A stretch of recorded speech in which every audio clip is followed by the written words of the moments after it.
All right, last week we were doing Battle of Bunker Hill. We did a whole bunch of stuff. I was watching. You guys were probably watching along as well, I would assume. I mean, you can always listen to this, but I feel like watching is a little bit better for these types of videos. We're going to get into the next part here. We're going over a bunch of people. George Washington took command. And of course, as General Washington is, he wanted to make things better. Things were not well. The army was in shambles. They weren't all that well prepared. We started making progress here. General Washington came in. He made it a lot better. We had the armies around Massachusetts here. He had to take command because he was the professional. You know, he knew what he was doing. He is, as people like to say, the right man for the right time, and that's something that can't really be understated. It's obvious to anyone watching. If you've seen this whole series, I'm sure, if you've seen a lot of American history, it's obvious to anyone watching, like, the only time in American history where a president was elected with effectively no opposition whatsoever, a completely uncontested election. Aside from, you sort of have that a little bit with Monroe once in that one election, but that's a little different. This one is really just George Washington. He was so good. He was so crucial, and he was such a major figure. Like, a lot of people really like to idolize particular people, and I won't name any presidential names anytime recently, but certainly we are living the ruins of an ancient civilization that was amazing and terrifically wonderful. It just, you have people like Washington. That's the guy you can get behind. You have to see a lot of really big W's, and I have a hard time putting myself behind anyone else like that. We'll say little if not less about recent happenings in Kentucky, but let's get into the video. Nathaniel Greene, a young Rhode Island Quaker who's educated himself in the art of war. He will become a close friend of Washington and his most able commander. Rhode Island is pretty goated. Old Rhode Island, they were pretty amazing. Rhode Islanders are kind of tough people if you go back in the day and find them from a while ago.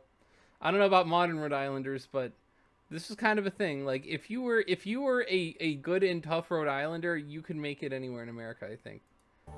Charles Lee, an irascible and arrogant career soldier, disillusioned with the mother country. He is arguably the most experienced officer in the colonies, and Washington's second in command. Yeah, there we go.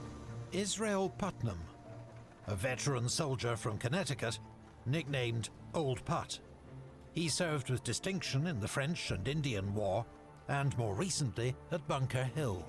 Yeah. John Sullivan, an aggressive New Hampshire officer who had previously served in the Continental Congress. Horatio Gates, another disillusioned British officer. I feel like Horatio Gates is a little bit just more well known among these guys. Capable, but privately contemptuous of Washington. These men and their officers must now pull together an unruly army summoned from across the colonies. From independent-minded New Englanders to equally stubborn riflemen from Virginia and Pennsylvania. Independently wily and crazy as we are, New Englanders are a particular breed of nuts. Very, very well versatile in certain ways, but also just unbearably hard to deal with at other times, I would say. Each man with more instinctive loyalty to his colony than to any shared cause. I do inherently love this about our country, is that we have local patriotism, and the less we have of that, honestly, the worse we are off as a nation. I would love for people to, I mean, for anyone who knows me really well, you know, like, I'm a Virginian, and I don't, like, I live in Virginia, but I don't see myself as a Virginian. I have no loyalty to this state in a way that other people might see their own home state of sorts. I mean, I've only been here since I was 4, but that's a very long time, and I don't really feel that way about Virginia. In a place like New Hampshire, in a place like Pennsylvania, I might feel very different about that. However, Washington's greatest concern is a lack of gunpowder. By one estimate, there's enough for each man to fire just 9 rounds. Man, you're gonna have to go pick up some corpses powder. I mean, it is worth noting that logistical concerns were maybe one of the bigger underscored factors of the war. You would figure because you have a home field advantage, you might have the logistics worked out a little bit better. Supply lines, things like that, should be easier to manage. It's just that the colonies were not equipped with that kind of cash. We didn't have the resources. We didn't have the backing at that point. So it's very hard, and you had to be very resourceful.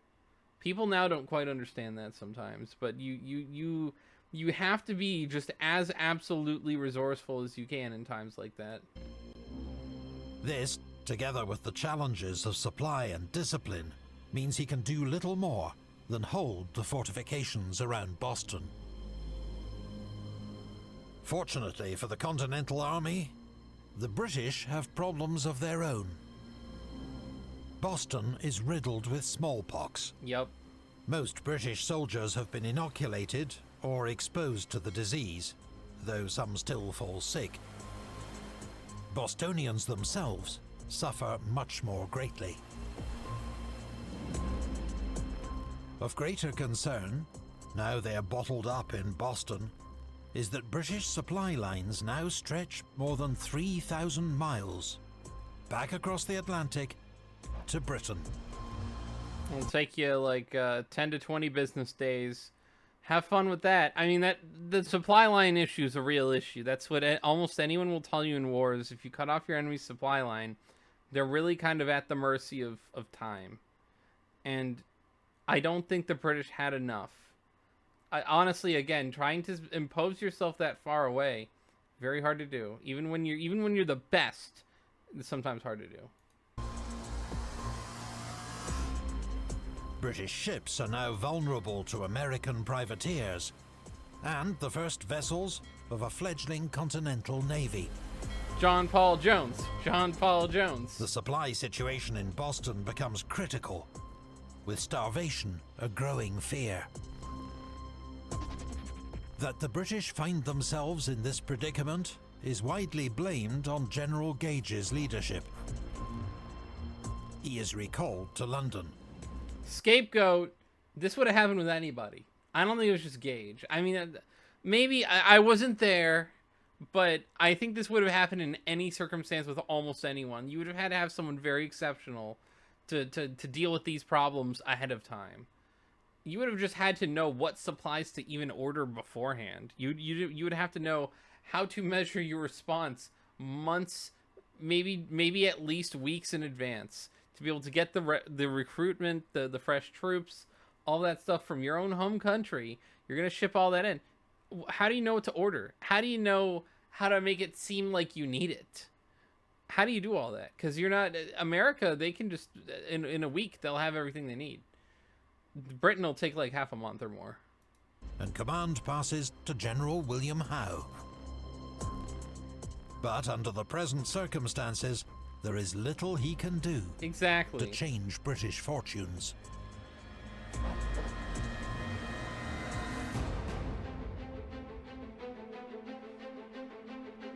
If that man is not crushed before spring, he will become the most formidable enemy America has. As the siege of Boston drags on, in Virginia, Governor Lord Dunmore holes up in Norfolk. Yep. Under the protection of Royal Navy warships. Boo, Norfolk, boo! From here, he comes up with a plan to crush the rebellion in Virginia. Across the southern colonies, roughly half the population are enslaved black men, women, and children. I mean, that is just how that works in those states. Not sure. See, this is the thing though, is like, when it comes to historical narratives, I feel like the stats put a lot of pressure on people who have very kind of crummy ones. It is funny to me though, looking at this map too, you have very incomplete looking map. Like South Carolina's all there, but parts of Virginia, Maryland, North Carolina, and Georgia just don't exist on those maplings. I'm gonna call them maplings because it's not super detailed. Like Delaware still looks like Delaware, but very else looks like its own map. Most work on plantations, where they are treated with appalling brutality. Yep. As a result, the white population's greatest fear is a mass slave revolt. In November 1775, Lord Dunmore attempts to turn this fear into reality. They'll use any means necessary, of course. I do require every person capable of bearing arms to resort to His Majesty's standard, or be looked upon as traitors. And I do hereby farther declare all indented servants, Negroes, or others, free, that are able and willing to bear arms, they joining His Majesty's troops as soon as may be. It is a direct appeal to Virginia's slaves. Freedom for those who take up arms against their rebel masters. Let's see that the liberals try to paint this one in the right direction. I mean, this is always a funny one too, because if you're looking at it analytically speaking, you have the logistics here. All of these people are considered like equity, right? They're property that is valued, because like if you had a machine like a car, losing your car would be a big detriment to your finances probably. If someone just takes your car and you have no car, you have no insurance to get the car back or to get the value of the car back, you're just screwed already, right? That's the first thing. The second thing is Lord Dunmore is obviously looking at this like, these people don't need these to literally exist, but we're going to hamstring their finances while having the slaves uprise, rebel, and take over everything. This wasn't some sort of very charitable appeal by the British. This was entirely motivated by the idea that we need to crush these people who are making a mockery of us, and they'll do that in any way, shape, or form they can.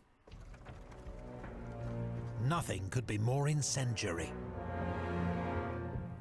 Few patriots consider the cause of liberty to extend to enslaved black Americans. Well, see, this is the funny thing too, is that if you want to piss off the American South back in the 1800s, the one thing you could do is say that we're coming for your slaves. That usually doesn't turn out well. Historically, that's as a bad precedent of turning out well for the people trying to do that. That's been a very bloody. That asking that is biting off sometimes more than you could possibly chew. As much as people in the South don't want me to really nudge them on that one, that was a big issue.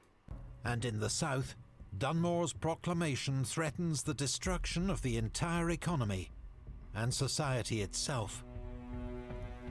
Without irony, patriots condemn Dunmore's promise of freedom as a violation of all law, justice, and humanity. To Washington, he is the arch traitor to the rights of humanity. Dude, this is the biggest proxy war ever.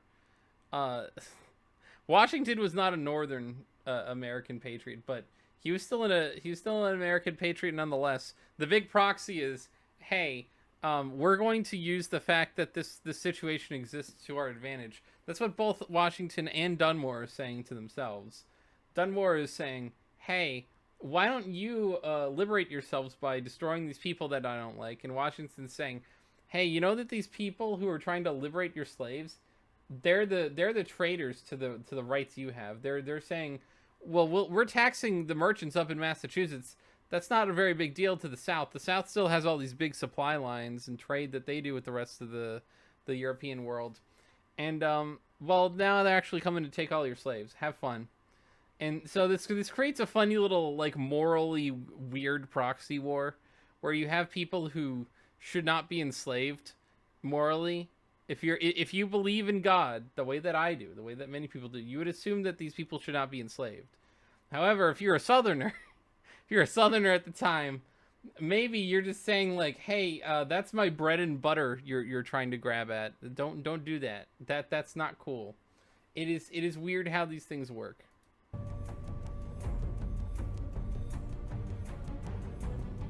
Within a month, 300 escaped slaves have reached Dunmore's base in Norfolk, where they form the new Royal Ethiopian Regiment.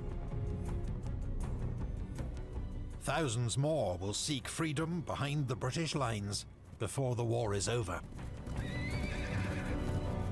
The price of Dunmore's proclamation is to turn southern landowners into mortal enemies of the British cause. Yeah, it's funny though, because it seems like you had a lot of generally like laid back nonchalantness from people in the South. I know the movie The Patriot starts with people being more or less a little bit indifferent to the rebellion here, and a lot of people just see a lot of casualties in The Patriot. Sort of soft spoiler alert, I guess, for a movie that's older than me. Like it might be about as old as I am. The Patriot, Mel Gibson's character, he ends up turning on the British because they kill one of his sons, or they're trying to capture one of his sons, and they end up killing another one of them. And so he's just put in a position where it's like, this is my family you're coming after. I need to react. The South, the people in the South largely, their livelihoods are being directly targeted by Dunmore, which is funny to me because it seems like if you're Dunmore, wouldn't you actually maybe not want that? Wouldn't you want there to be some sort of like inherent conciliatory attitude? Maybe Dunmore was just saying like, this is going to turn into ridiculously heavy armed conflict. Let's just get ahead of them on that. Let's get ahead of them and get all the slaves on our side. I don't know. This is a very odd way. Like the way that this war happened, this is a very not talked about part of it, but it's just funny to me. It's funny because it's very history flavored. Norfolk is a loyalist stronghold. Yuck. But unable to secure supplies for his forces, Dunmore decides to abandon it. In the See, I wish more people would do that. process, on New Year's Day 1776, Norfolk burns to the ground. Ooh. Both Man, now it just looks like Portsmouth. Jeez. sides blame the other. It is the largest, but not the last, settlement to be destroyed in the war. Yeah.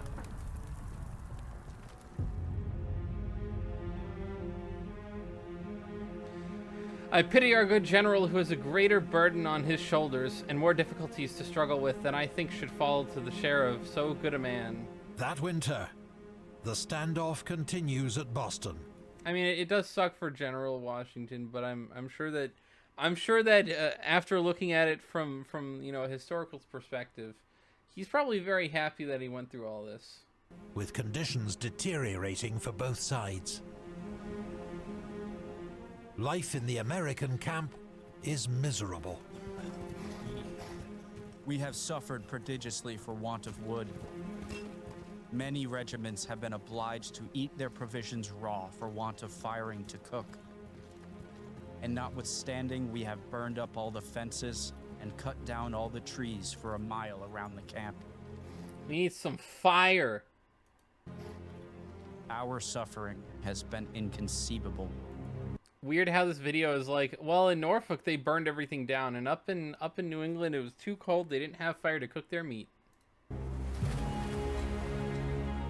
The only good news comes at sea, where American privateers continue to intercept British ships carrying food and supplies. On the 29th of November, they score their biggest prize yet, the brig Nancy, carrying 2,000 muskets and ammunition. Nancy.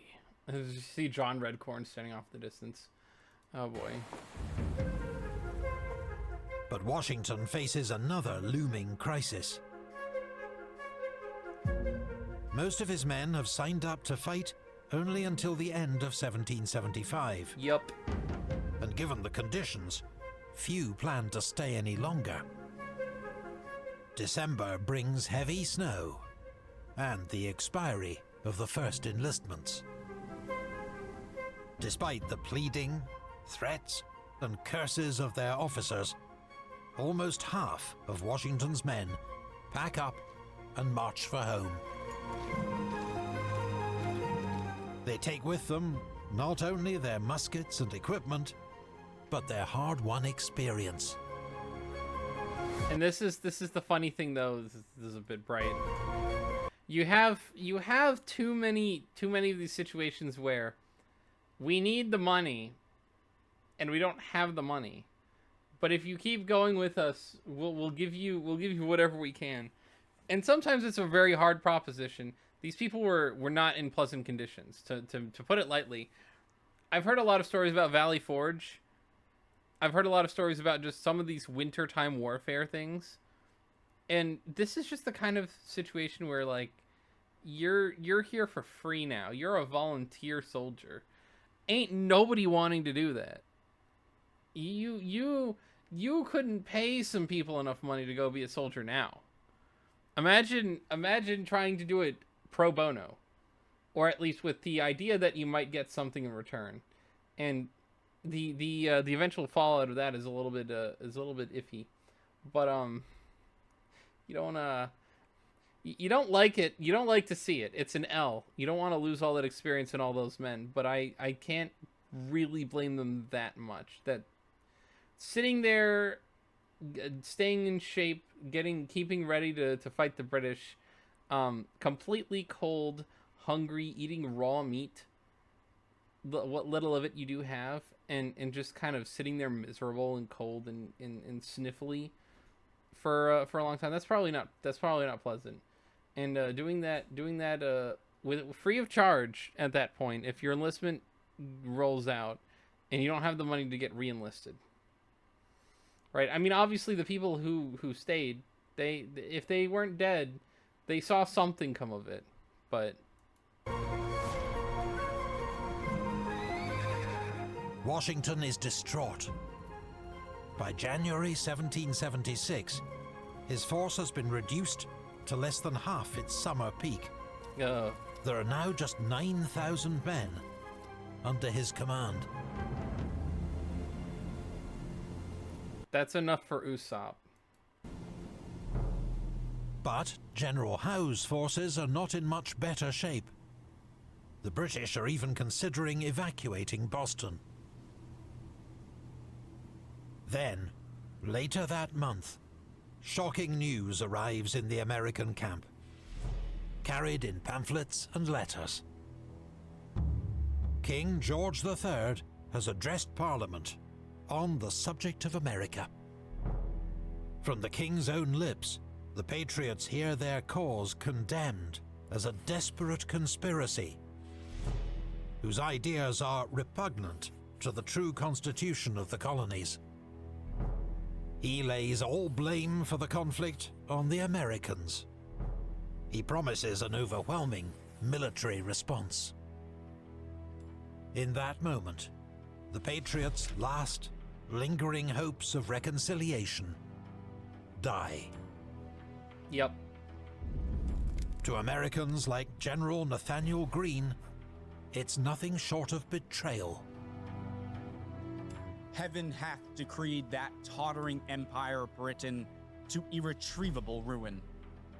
And thanks to God, since Providence hath so determined, America must raise an empire of permanent duration. Britain never recovers from this, by the way. They never really truly recover. Supported upon the grand pillars of truth, freedom, and religion, encouraged by the smiles of justice, and defended by her own patriotic sons. For Washington, it's the final nail in the coffin of relations with Great Britain. We are determined to shake off all connections with a state so unjust and unnatural. This I would tell them, not undercovered, but in words as clear as the sun in its meridian brightness. Until now, many patriots have shied away from calls for independence. But the mood has changed. The King's open hostility, the provocations of Lord Dunmore, the blood shed at Bunker Hill. Only a full break from Britain will answer.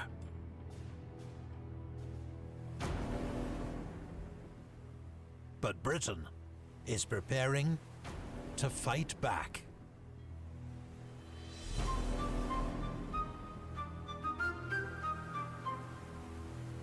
There's a big army.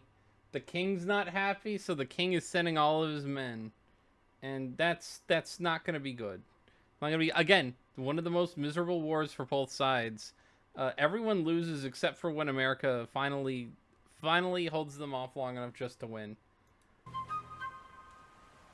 Huge commitment. Do you enjoy epic history videos? And what Yes, I do. By all means, I definitely do. And we've set ourselves up. I do feel like I wanted a more like conclusive end to this episode, but we'll be back next week. We'll be back with more. I'm definitely enjoying this a lot. I want to hear from all you guys. Do you want to see more epic history? Do you want to see more other stuff? Of the other stuff, what do you want to see? I've gotten a few interesting recommendations recently for videos and for different series by other people. I am going to look into some of those recommendations, and I might even be reacting to some of those, depending on whether or not it looks fun and interesting. I might try that. I might do it. But anyway, definitely be sure to like, comment, subscribe, hit the bell for notifications. We'll be back with more epic history. I'll probably be reacting to the entirety of this channel at some point, like just all the things, some of the things I've seen with the 3D battles, which are really cool. Some of the things that I've seen with the very, very particularly interesting series. They got the China one was really good. America is really good. We're gonna go over the once it's done, we'll probably take a look at the World War II one. That's the one that's going on right now on Epic History. But yeah, we'll be reacting to all of that and so much more. I'll be looking at other stuff too. We've got some other stuff in the works. Definitely tell me what you want to see more of, and I'll see you all again next time. Have a good rest of your week. Bye bye.